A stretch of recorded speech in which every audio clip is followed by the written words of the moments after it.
Hi, my name is Tony McLaughlin. I'm talking payments with Leif Erik Kleivene from Vips in Norway. Hey, Leif Erik, thanks very much for joining us today. Hi, Tony. It's great to be here, and thanks for the opportunity Yeah. to join me today.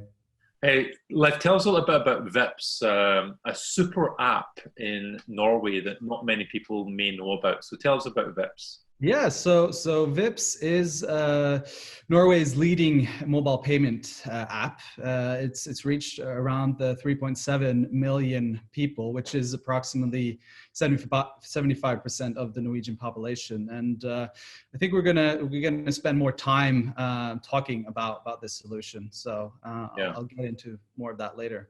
So look, so Vips is a banking app essentially, which has been created, as I understand it, by a consortium of local banks.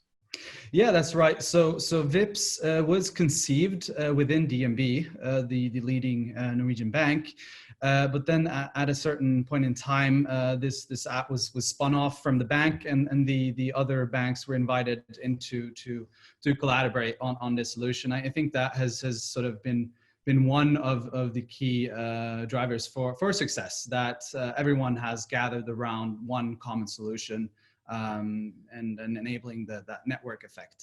Oh, interesting. So it started off as being a single bank application, and then presumably got a certain amount of traction in the market, and then the Exactly. other banks jumped on board.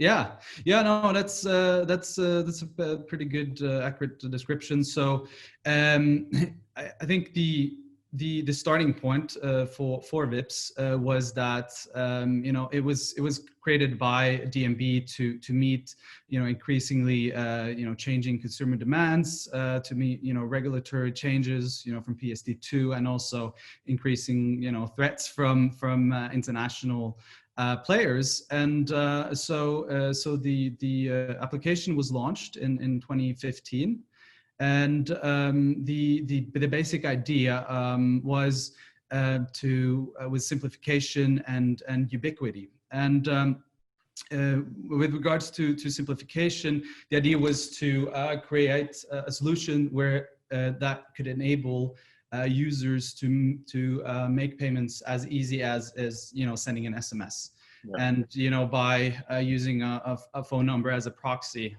for the account information. And with regards to ubiquity, this is something that we like to refer to as sort of all to all. When Vips was launched, there were other solutions in the market, although closed loop. And I think what made us different was that it was open to anyone, regardless of banking relationship. And I think that really helped us get traction in the market. And then eventually, I think that the banks acknowledged that the real competition isn't domestic. The competition is international, and so I think that is triggered this collaborative effort Yeah. within the market. Leif, tell us a little bit about the functionality of Vips. So what can I do with it? It's not just person-to-person payments, right? Yeah, it's becoming a mature solution, and we have a lot of rich functionality. So we started with P2P, building up the end user base, and then we moved into sort of merchant situations. So progressing from P2P, we introduced person to small merchants, which has been a segment that has been rather underserved. So enabling the street vendor or the corner shop to accept electronic payments in a similar way that you would make a P2P. So initially it was using a merchant number, and then a QR code. But then we've also introduced other functionality to support paying electronic invoices within the app, as well as an sort of in-app distribution service called Vips Go, where essentially a merchant can add their inventory, and you can essentially order within the app. Yeah, this was one of the, I feel like the more interesting features that I found when I learned about Vips, because it almost turns Vips into the equivalent of one of the Chinese super apps. So And also, I was thinking that actually during these days of the crisis, probably that feature, I guess, has enabled lots of merchants to almost like trade online. It's a kind of like proxy for being a digital business, because I can load up my inventory and sell it directly through the app. Exactly, and we see now that society has slowly been opening up, and restaurants and bars are opening up. There are certain restrictions around handing out menus and limiting contact with waiting staff. And so what we see is a lot of restaurants, they've actually added their menu into the app, and so people everyone essentially everyone has VIPs, so they can order their items within the app, pay with VIPs, and the food or the drinks will be delivered to your table. So that's been a really good use case for seems like a great feature. And I also I'm fascinated also by digital identity. And I'm familiar how the bank ID in Sweden, I feel like, underpins the success of Swish. How does bank ID fit into VIPs?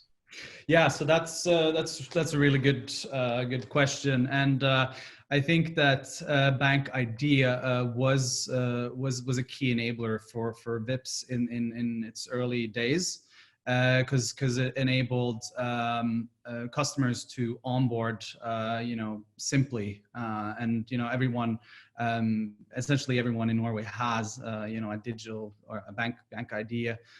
So I think it was easy or it made it easier to sort of communicate, and sort of the message around download the app, add onboard with bank ID, and you're up and running.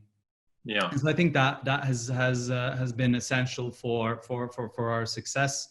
And we're constantly looking for ways in which we can leverage both the VIPS mobile wallet alongside bank ID. And is the bank ID integrated into VIPS, or is it a separate application on your telephone? So actually, the bank idea is so we have a bank idea for mobile, which is actually tied to the SIM card. But that is so that enables the sort of mobile bank idea and the authentication. So VIPS is an example of the banking community coming together in a, forgive me for saying, a relatively small country. Yeah, definitely. And I guess building again almost like an equivalent of a super app, as we see in Asia Pacific. Do you think there are lessons for other banking communities out there? Do you think like a VIPS type solution would work in other countries, perhaps larger countries? I do. I do think that is the case. I think if we look back at our history, the market was fragmented for a long time, and this is what we see in other big markets. Each bank wants to offer their own solution, and then add in the fintechs and the big techs, and you got this whole fragmented market. I think that creating interoperability at a minimum, or through one common app, one common brand, I think is critical. Another aspect which I think was important in Norway is that it had top management buy-in. They were able to from banks, yes, top management buy-in from banks, and they were willing to look at this from a more strategic perspective than this being sort of profitable from day one, but rather acknowledging that this is essential to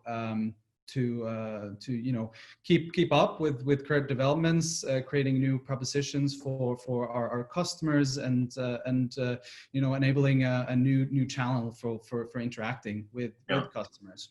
So you mentioned interoperability. I believe that there is a kind of group talking about interoperability between the popular wallets in a number of different European countries.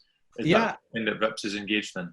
Yes, so EMPSA, it's the European Mobile Payment System Association, I believe. Well done. Yeah. So we're part of that collaboration, and we have several colleagues who are engaged there, where they are collaboratively working with, I believe it's around 10 to 15 different mobile wallets across Europe to create interoperability. And so presumably like a VIPS user will be able to send a payment to a Swish user, and a Swish user will be able to go to a VIPS merchant. These are the types of use cases you're looking at? So that's one aspect. I think actually the initial use case is to find a common QR code for enabling actually merchant payments. But yeah, and presumably you're also, I know that your role is business development for VIPS, so I guess you're also looking at international expansion and perhaps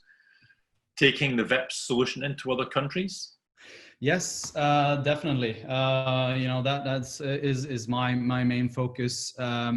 So our starting point is that we've had tremendous success in our home market, and we think that we've learned a lot around building digital solutions, going to market, creating collaborative structures, and we think that we can leverage some of this and recreate that success together with partners in other markets. And we see ourselves as we were taking a bank friendly approach, because essentially that's where we're coming from. And so we're looking to partner with local other banking communities around the world.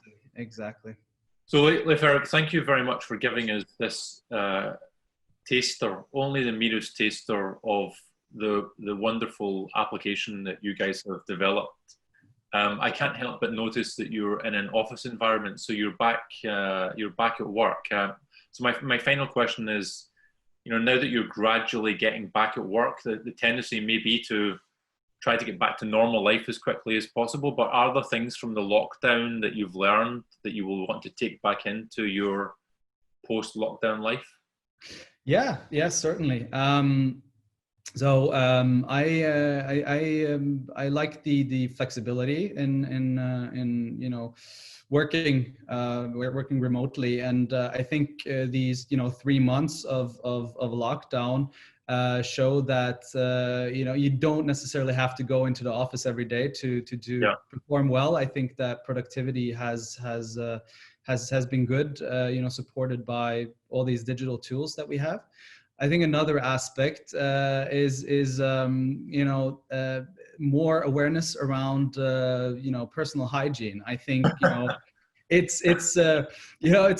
think it's from what I read, it's prevented the spread of other diseases. Absolutely. As well, and it's also been a driver for digital payments. And for us who are in this business, it's been great to see contactless increase as well as mobile payment acceptance. So I think these are two great aspects. Absolutely. Well, you've certainly caught the trend of digital payments and helped to drive that in exactly. And it's great talking to you, Leif Erik, and thanks very much for the conversation. You too, Tony. Take care. You too. Thanks. Bye. Bye.